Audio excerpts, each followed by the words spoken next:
He's a 23-year Army Special Forces veteran, spending 18 of those as a Green Beret, and he's the founder of Mission America and the author of Game Changers. Lieutenant Colonel Mann, good to have you with us, sir. Hey, thanks for having me on. It's really good to be here.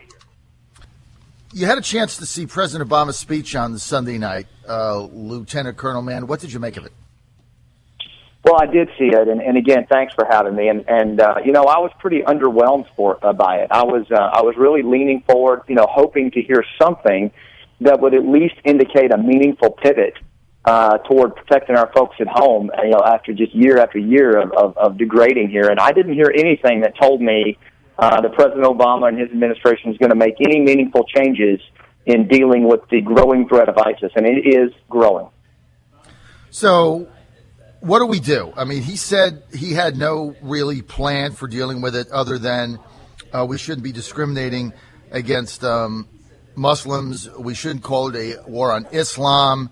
We shouldn't call it, he called them murderers and thugs, I believe. So a lot of verbosity there, no real change in the plans. I mean, having served for the time, sir, that you have been able to do, what do you think as Americans with this situation, what do you think we need to do? Well, I mean, I love the way you framed that question, and I think that is the critical question we ought to be asking ourselves. And I have dealt with this for most of my adult life, like most of my brothers in special ops. And I will tell you, the first thing I think as Americans, we really need to kind of galvanize and mobilize as we go into the 2016 election. I think collectively we need to get smarter on who our enemy is and how they operate. And I think that we're going to have to demand our politicians on both sides of the aisle take a different strategy toward this enemy. The Republican strategy that we used for the last 8 years also fell short. But there's a couple of things that I would do. First of all, is I would in addition to naming our enemy, I think we need to look closely at their vulnerabilities. Your last segment that you had on there talking about how ISIS uses the black market and things like that to actually make their millions. They actually have quite a few vulnerabilities. One of them is similar to the Nazis. These guys say one thing, but they do another. They are as evil as the Nazis. They're as evil as, J.R. Tolkien's orcs in The Lord of the Rings, and we need to hold a mirror up to them like Frank Capra did in Why We Fight in World War II and show the contrast to the world. I don't see anyone doing that at a narrative level. At a local level, I would say they are very vulnerable in those same safe havens where they are, exploiting people, extorting people, just like the mafia. Local folks don't like that. And as Green Berets, we found a way, and I talk about this in my book, Game Changers, to work with those tribes and clans to fight them from the inside out. Again, none of that is happening in Syria. None of that is happening in Iraq or Afghanistan. Our Green Berets and advisors are sitting behind the wire with no authority to mobilize these tribes and clans to fight them from the inside out. So from strategic to local, there's a range of options that I bring out in my book that we're not even talking about right now, John. All right, so give us an example, because, look, I get a lot of elected officials on in the U.S. House of Representatives, and the U.S. Senate, and it all comes down to, well, we need to back this Arab army. There's going to be this Arab army that I guess Lieutenant Colonel Mann is going to pop up out of the ground like Leonogen and the ants. It's just going to pop up one day, and there's going to be 1 million of them. There is no Arab army. It doesn't exist anywhere. It is never going to exist. They don't provide any troops. So the alternative is we go in there with, 20, 30, 40, 50,000 men. We take them out, and then what happens? Exactly, and it's when the dust clears that we really have a challenge. And we learned this in Iraq. We learned this in Afghanistan.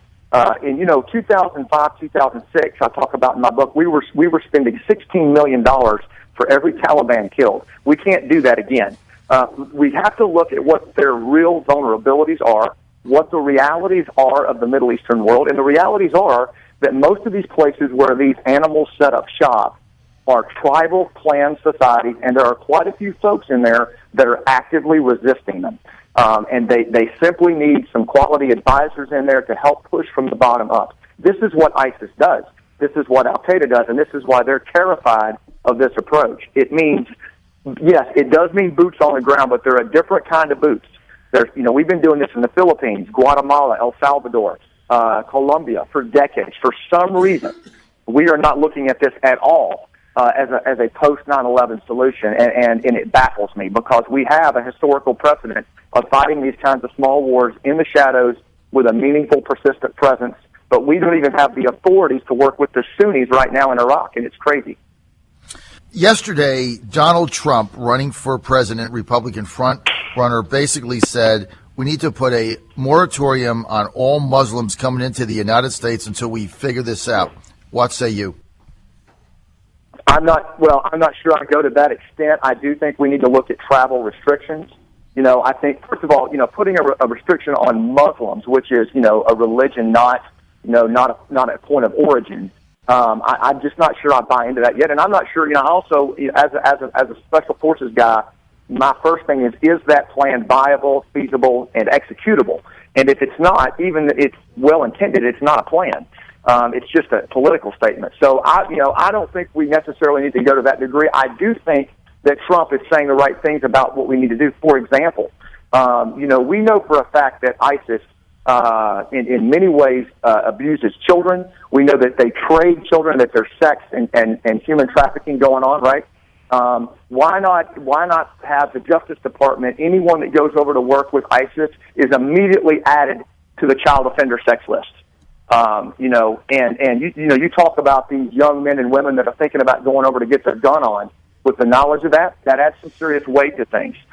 So I think the kind of things that Trump's talking about, I don't disagree with them necessarily, but I think we just got to make sure they're executable and enforceable. And I'm not sure you could enforce something like that, and I'm not sure that it would play out the way we want. It would actually galvanize the narrative that Islam is under attack, this manufactured holy war that these guys want. And we've got to be careful that we don't play into that either. It's a balance.